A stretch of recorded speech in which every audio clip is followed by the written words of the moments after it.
جس وقت اس نے قرولتائی منعقد کی تھی اس وقت مورخین کہتے ہیں چنگیز خان علاؤدین خوارزم شاہ کے تخت پر بیٹھا تھا جسے وہ سمرقند سے اپنے ساتھ لے گیا تھا۔ اس کے پاس علاؤدین خوارزم شاہ کا تاج اور شاہی عصا بھی رکھا تھا۔ ایسا چنگیز خان نے اپنی اس مجلس مشاورت اور قرولتائی کی شان بڑھانے کے لیے کیا تھا۔ اس قرولتائی میں جب اس نے اپنی سلطنت کی تقسیم کا کام سر انجام دیا تو مورخین لکھتے ہیں کہ اس کے بعد قرولتائی میں مہینہ بھر جشن ہوتا رہا۔ جشن کا سما بھی ایسا تھا جو اس سے پہلے منگولوں نے کبھی دیکھا تک نہ تھا۔ مورخین لکھتے ہیں کہ اپنے وطن واپس آ کر زندگی کے باقی دن گزارنا چنگیز خان کی قسمت میں نہیں تھا۔ اس کے بیٹوں کے لیے سب کام مکمل ہو چکے تھے۔ اب چنگیز خان یہ خیال کرتا تھا کہ دنیا میں اس کے صرف 2 دشمن باقی رہ گئے ہیں۔ ایک تبت کے علاقوں کی لوبیا سلطنت تھی اور دوسرا بڑا دشمن جسے وہ خیال کرتا تھا وہ چین کی حکومت تھی جس پر سنگ خاندان حکمران تھا۔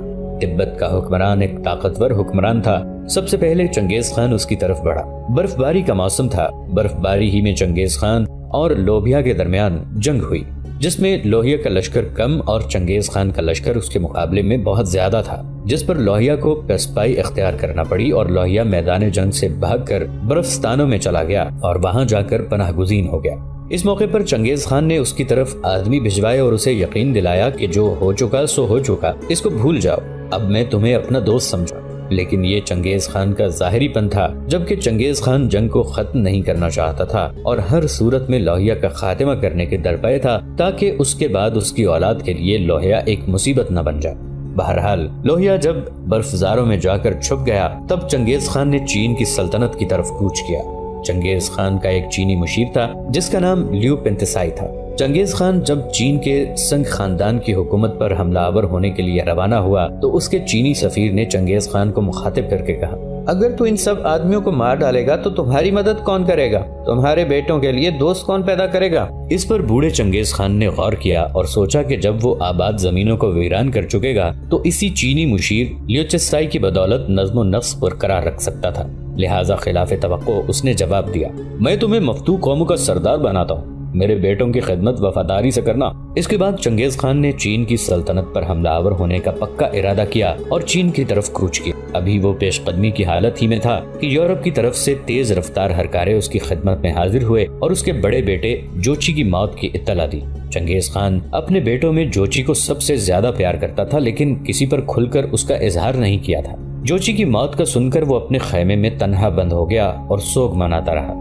بالکل ایسا ہی سوگ اس نے بامیان شہر کے نواح میں منایا تھا جس وقت حملہ آور مسلمانوں نے جنگ کے دوران اس کے پوتے یعنی اوغدائی کے بیٹے کو موت کے گھاٹ اتار دیا تھا۔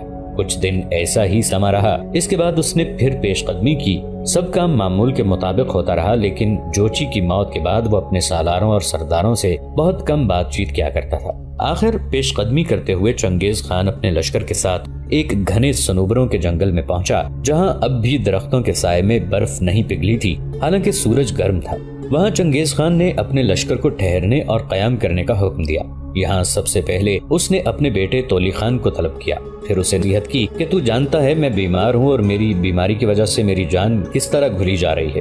پھر اس نے تولی اور باقی سالاروں کو مخاطب کر کے کہا کہ چین کے سنگ خاندان کے خلاف جنگ جاری رکھی جائے۔ چنانچہ جس روز اس نے صنوبر کے ان جنگلوں میں قیام کیا تھا اس سے اگلے روز چنگیز خان مر گیا۔ منگول اب تبت کے بادشاہ کو اپنا سب سے بڑا دشمن خیال کرتے تھے اور اس سے انہیں خطرہ بھی تھا۔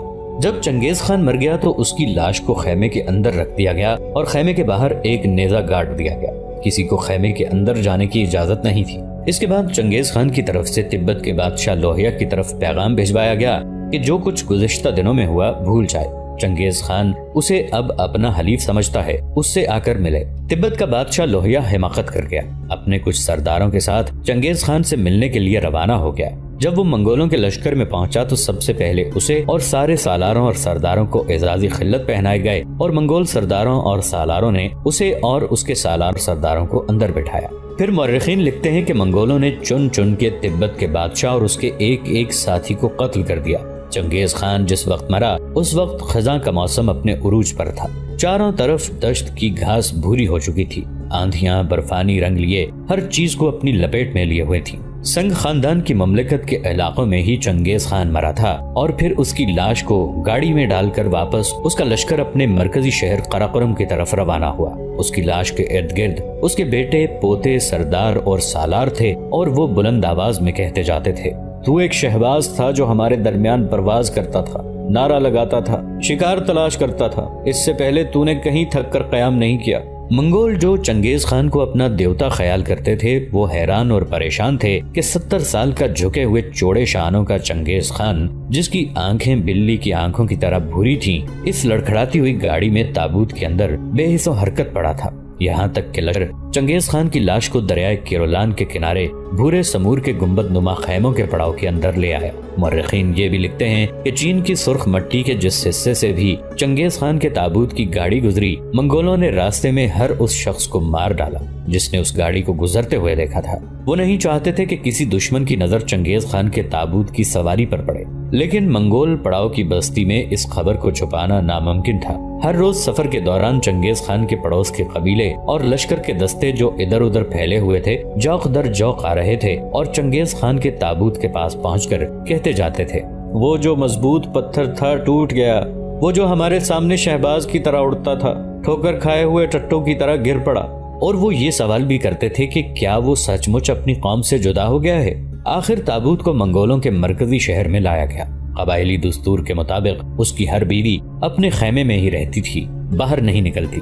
इस कानून की पाबंदी सबसे छोटी मला कोलान ने भी की, इसलिए कि चंगेज खान की 5 बीवियां थीं। हर बीवी बारी बारी मातम और बैन के लिए इंतजार करती कि ताबूत उसकी दहलीज के अंदर रखा जाए। वो उस बूढ़े चंगेज खान का मातम कर रही थीं, जिसने उनके बेटों, बेटियों और छोटे छोटे पोतों और नवासों को पाला था, जिसने अपनी बेखतर बेबदल जिंदगी में दुनिया की दूर दराज सरजमीनों में जिसे चाहा फतह कर लिया। हर यूरत यानी खैमे के अलाव के गिर्द सरगोशी के आलम में ये सवाल पूछा जाने लगा था कि चंगेज खान की रूह कहाँ आराम करेगी, इसलिए कि मंगोल कहते थे कि वो उन बूढ़ों में से नहीं था जो पुराने कबायली दस्तूर के मुताबिक जब काम के नहीं रहते थे तो उन्हें ग़िज़ा के तौर पर चर्बी खाने को दी जाती थी। न वो किसी हथियार से मारा गया था। हथियारों की मौत से मुताल्लिक उनका अकीदा था कि ये मौत जावेदानी आसमान की ज़रब से वाक़ई होती है।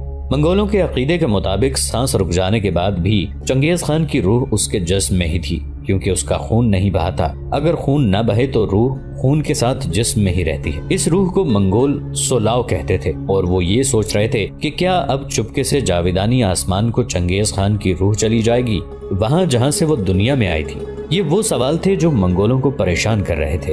वो ये भी सोचते थे कि क्या चंगेज खान की रूह जमीन में ही किसी मकाम में गुम हो जाएगी या अपनी कौम के दरमियान आग और बहते पानी में।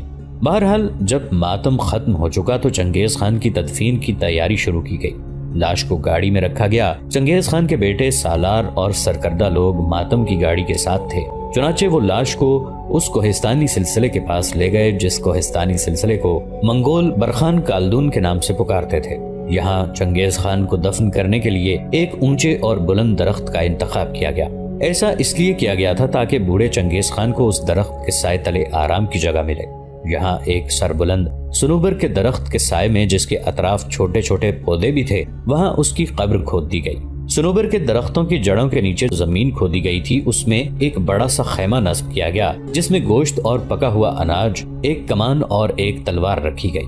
इसके अलावा चंगेज खान जिस घोड़े पर सवारी किया करता था, उस घोड़े को पहले मारा गया, फिर उसकी हड्डियां जलाई गईं और उन जली हुई हड्डियों को भी चंगेज खान की कब्र के अंदर एक तरतीब और करीने से रखा गया था।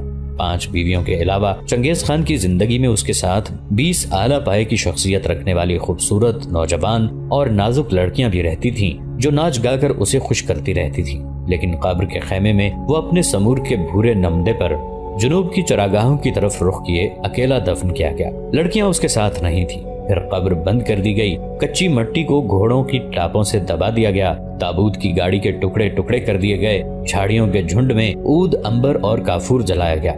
इसके बाद मंगोलों के पुख्ता उम्र के लोगों ने फैसला किया कि मंगोलों के जिस कबीले का नाम यूरान था, उसे चंगेज खान की कब्र की हिफाजत पर मुकर्रर किया जाए और हिफाजत इस वक्त तक की जाए जब तक अतराफ के दरख्त इतने बड़े न हो जाएं कि कब्र के निशान वाले पुराने सुनूबर को अतराफ से छुपा ले। जब चंगेज खान दफन हो चुका, तब एक बूढ़े मंगोल ने वहाँ आने वाले एक दानिश्वर मंगोल को मुखातिब करके पूछा, अब चंगेज खान की रूह कहाँ गई है? उस दानिश्वर ने मुख्तसर सा जवाब दिया, चंगेज खान की रूह उसके बदन से निकल गई है। बूढ़े ने फिर पूछा, निकल कर कहाँ गई है? मंगोल दानिश्वर ने जवाब दिया, मंगोल कबीले के परचम में। ये जवाब सुनकर मंगोल सरदार और सालार बड़े खुश हुए कि चंगेज खान की रूह मंगोलों के उसी 9 दोमों वाले परचम में रहेगी जो परचम चंगेज खान के लश्कर के साथ जाता था, और अब ये चंगेज खान की रूह मंगोलों के मुख्तलिफ लश्करों की रहनुमाई और मदद भी करती रहेगी। इस मौके पर उस दानिश्वर मंगोल ने दूसरे मंगोलों को मुखातिब करके कहा, अब लोगों के सामने चंगेज खान का नाम कभी जोर से नहीं लिया जाना चाहिए। उसका कहना था कि अगर चंगेज खान का नाम जोर से लिया जाएगा तो जाहिर है कि उसकी रूह की तवज्जो हट जाएगी जो 9 दोमों वाले झंडे में मौजूद है। और साथ ही मौरखीन ये भी लिखते हैं कि पड़ाव के अंदर यानी कब्र के करीब जो उस वक्त मंगोल जमा थे, उनमें से अक्सर को इस बात का यकीन न था कि चंगेज खान की रूह परचम में समा सकती है। मौरखीन ये भी लिखते हैं कि इन शक करने वालों में चंगेज खान के पोते क़िबलाई खान की माँ भी शामिल थी। बहरहाल चंगेज खान मर गया और अपने अंजाम को पहुंचा।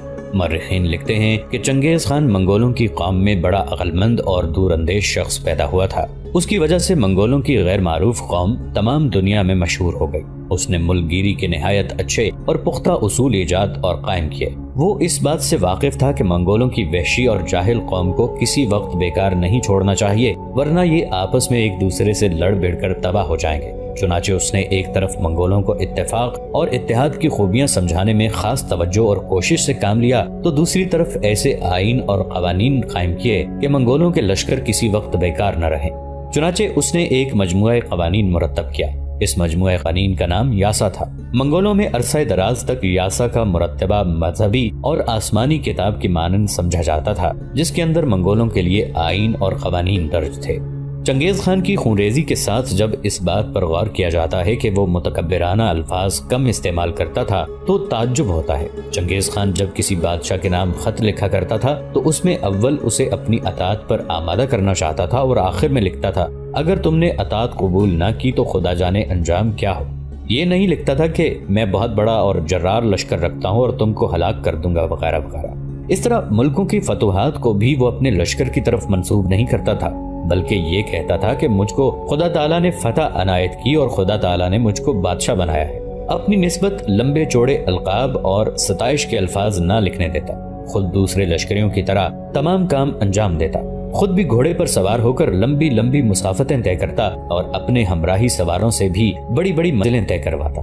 उसका कौल था कि हमको हमेशा जफाकशी और मेहनत का आदी रहना चाहिए, इसी में हमारी सरदारी और फजीलत का राज है। उसने अपनी जिंदगी में 5 शादियां की थी। उसकी 5 बीवियां मुख्तलिफ कबाइल और मुख्तलिफ कौमों से ताल्लुक रखती थी।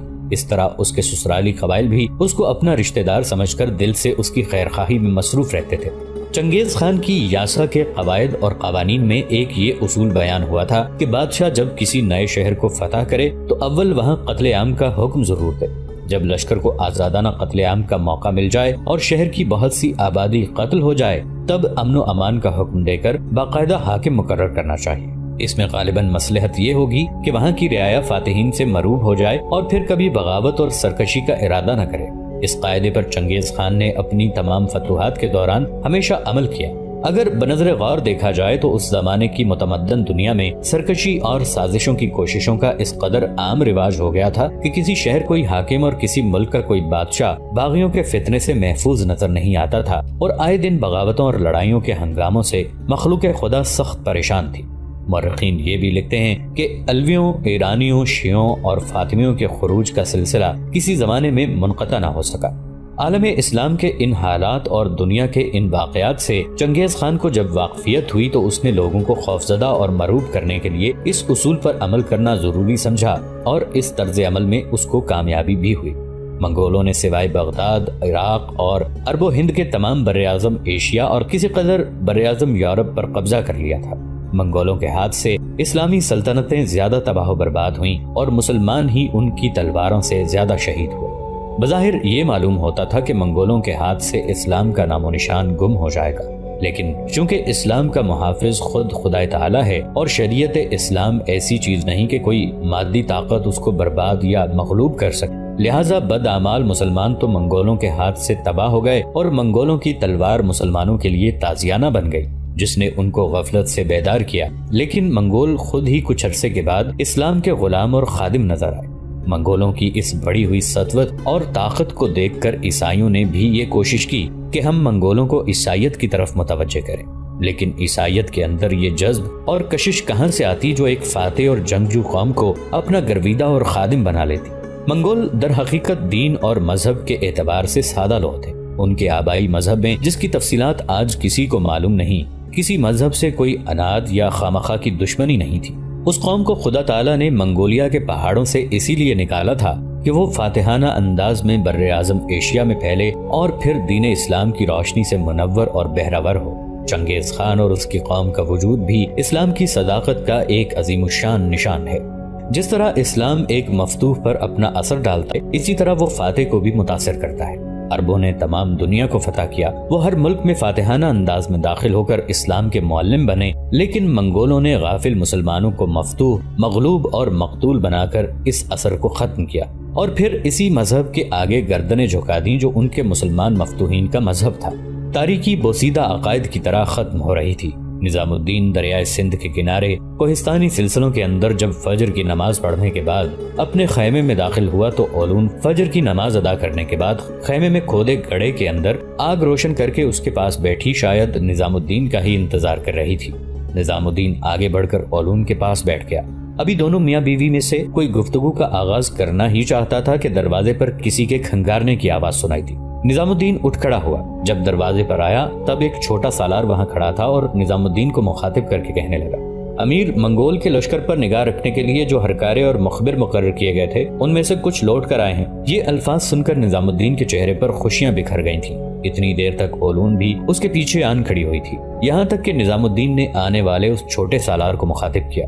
آنے والے ہرکارے کہاں ہیں؟ اس پر وہ چھوٹا سالار بولا اور کہنے لگا، آنے والے ہرکارے تعداد میں 3 ہیں اور ان تینوں کو لے کر محترم عارض زوزنی اور برغا خان آپ کی طرف آ رہے ہیں۔ اس کے بعد چھوٹے سالار نے جب جانے کی اجازت مانگی تو نظام الدین نے اس کو جانے کی اجازت دے دی۔ خود وہ خیمے کے دروازے پر ہی کھڑا رہا۔ کوئی زیادہ دیر نہ گزری تھی کہ سامنے کی طرف سے عارض زوزنی اور برغا خان 3 مخبروں کے ساتھ آتے دکھائی دیے۔ نظام الدین کے کہنے پر وہ اس کے خیمے میں داخل ہوئے۔ سب آگ کے الاؤ کے پاس بیٹھ گئے۔ اولون نظام الدین کے پیچھے بیٹھ گئی تھی۔ اس کے بعد آنے والے ان مخبروں کو مخاطب کرتے ہوئے نظام الدین کہنے لگا، میرے بھائیوں، جو خبریں تم لے کر آئے ہو وہ کس سمت کی اور کیسی ہیں؟ نظام الدین کے استفسار پر ان میں سے ایک بولا اور کہنے لگا، امیر، ہم منگولوں کے اس لشکر سے متعلق خبریں لے کر آئے ہیں جو ہندوستان میں داخل ہوا تھا۔ اس لشکر کا مقصد اور مدعا تو سلطان جلال الدین کو زندہ گرفتار کر کے چنگیز خان کے سامنے پیش کرنا تھا، لیکن وہ جلال الدین کو گرفتار نہیں کر سکے۔ لیکن ہندوستان کے 2 بڑے شہروں لاہور اور ملتان کو رگیدنے کے بعد وہ اب واپس آ رہے ہیں، اور جس وقت ہم نے انہیں دیکھا اس وقت وہ دریائے سندھ کا پل عبور کر رہے تھے۔ نظام الدین کی آنکھوں میں چمک پیدا ہوئی۔ اس کے بعد وہ دوبارہ ان آنے والے مخبروں کو مخاطب کر کے کہنے لگا، تم لوگوں نے دریائے سندھ کے پل سے یہاں تک کا سفر کتنی دیر میں طے کیا؟ جواب میں مخبر نے کچھ سوچا، پھر کہنے لگا، ہمارا یہ سفر رات بھر کا تھا، لیکن اس کا موازنہ منگولوں کے لشکر سے نہیں کیا جا سکتا۔ ہمارے سفر کرنے کی رفتار زیادہ تھی، جبکہ منگولوں کے پاس بہت سا سامان ہے، اس بنا پر ان کی پیش قدمی کی رفتار سست ہے۔ وہ مخبر جب رکا تب نظام الدین نے کچھ سوچا، پھر دوبارہ اسے مخاطب کیا، کیا تم اندازہ لگا کر بتا سکتے ہو کہ یہاں تک منگولوں کا وہ لشکر کب پہنچ سکتا ہے؟ اس پر کچھ دیر سوچتے ہوئے وہ مخبر کہنے لگا، امیر، میرا اندازہ ہے کہ وہ کل صبح کے بعد کسی بھی وقت یہاں پہنچ سکتے ہیں۔ نظام الدین نے پھر کچھ سوچا، دوبارہ اس نے مخبر کو مخاطب کیا، ہندوستان سے واپس لوٹنے والے اس لشکر کی کمانداری کون کر رہا ہے؟ کیا تم لوگوں نے اس کا اندازہ لگایا ہے؟ اس پر وہ مخبر پھر بولا اور کہنے لگا، امیر، منگولوں کے 2 سالار لشکر کی کمانداری کر رہے ہیں، ان میں سے ایک جائسی ہے، دوسرا شیخی خانکو۔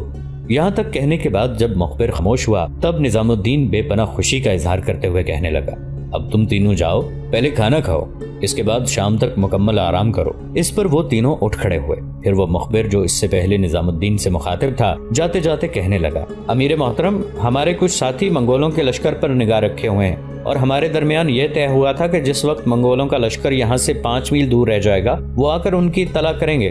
نظام الدین نے مزید خوشی کا اظہار کیا۔ اس کے بعد وہ تینوں وہاں سے نکل گئے تھے۔ ان کے جانے کے بعد نظام الدین کچھ دیر تک گہری سوچوں میں ڈوبا رہا، یہاں تک کہ وہ بولا اور کہنے لگا،